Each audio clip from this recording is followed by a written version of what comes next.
మామూలుగా ఏ రాష్ట్రంలో ఓట్లయినా గానీ రిజల్ట్ వచ్చినాక ఏ పార్టీ లీడర్ పతారా ఎంత అని తేలిపోతుంటది. కానీ నడుమైన మహారాష్ట్ర, జార్ఖండ్ ఎలక్షన్ల పేరు మీద తెలుగు రాష్ట్రాల లీడర్ల కేజు ఏ తీర్లుందో అని చెప్పుకుంటా ఎవలికంటే ఎవలి తోపు అని పోల్చుకుంటా ఇగో ఇసొంటి వార్తలు వస్తున్నాయి వరుసగా.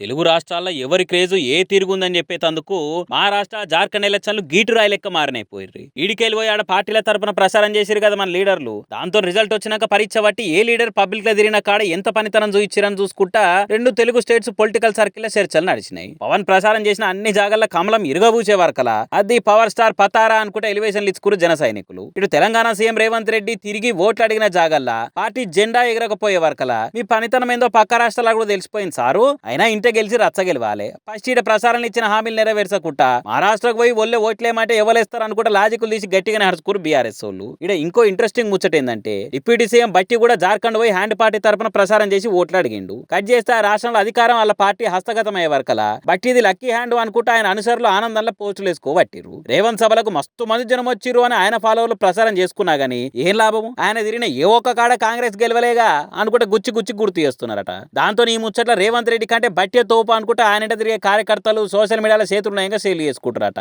ఇప్పటికే సీఎం సీటు కేసరు ఉందన్న గాసిప్పులతోని గాలిగాలైతున్న రేవంత్ రెడ్డి ఫ్యాన్స్ ఈ లేటెస్ట్ టాక్ తోని ఇంకెంత కింద మీద అవుతుర్రో అని కూడా గమనిస్తున్నట గాంధీ భవన్ సైడ్కి వెళ్ళి పోయేటోళ్ళు.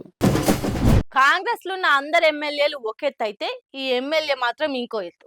మరి పార్టీ స్టాండర్డ్ ఏందో పక్కాగా చెప్పేద్దాం అనుకుండో లేకుంటే వాస్తవం ఏందో ఒకటేసారి చెప్పేస్తే ఏ లొల్లు ఉండదు అనుకుండో గాని ఇగో ఇట్లా కుండ బద్దలు కొట్టి పబ్లిక్ నెత్తిల బండలు ఎత్తేసిండు. ఇది క్లారిటీ అంటే ఇది కదా విజన్ అంటే. గ్యారంటీలు హామీలు అనుకుంటా మేం చెప్పినే మాగ్యాజ్ చేసుకుంటా కౌలు రైతులకు రైతు భరోసా రైతు బీమా ఇసొంటి ఎప్పుడు ఇస్తారు అని ఊకి అడుగుతుండే వరకలా బాజాబ్తో వచ్చే 4 ఏళ్ల లోపు ఇస్తాము అని కాంగ్రెస్ ఎమ్మెల్యేనే ఎంత క్లారిటీ చెప్తుండే. కౌలు రైతులకు రైతు భరోసా కావచ్చు,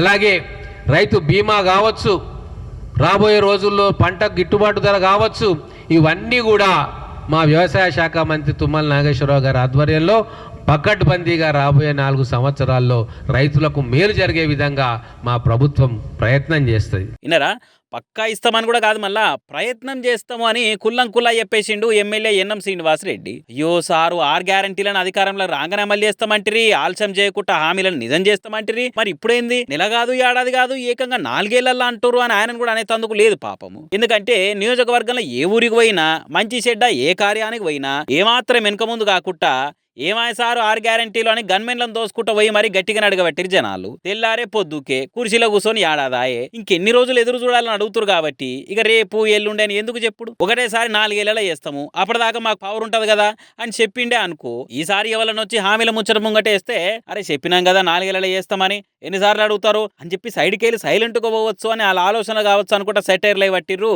ఎమ్మెల్యే గారి మాటలిన జనాలు. అయినా ఓ మంత్రేమో మా తాన పైసలు లేవు అందుకే హామీలు చేస్తలేమని అంటాడు. ఇంకో లీడర్ ఏమో ఎంబటే ఇస్తే మీకు తెలియదని మంది ముందరనే మాట్లాడతాడు. ఈ ఎమ్మెల్యేనేమో ఇట్లా జస్ట్ 4 ఏళ్ళే అని నాన్చుకుంటా మాట్లాడతాడు. చాలా సార్ మరి 4 ఏళ్ళు మళ్ళీ ఆయన అవి కూడా అయిపోయినాక ఓట్లకు ప్రచారానికి పబ్లిక్లకు వచ్చి ఈ 5 ఏళ్లలో కాలేదు ఏమనుకోకరి మనసులో పెట్టుకోకుండా మళ్ళీ ఒకసారి గెలిపియుర్రి అని కూడా అడుగుతారా ఎట్లా అనుకుంటా కారు కర్తలు కూడా అరుచుకోబట్టిరు గట్టిగానే.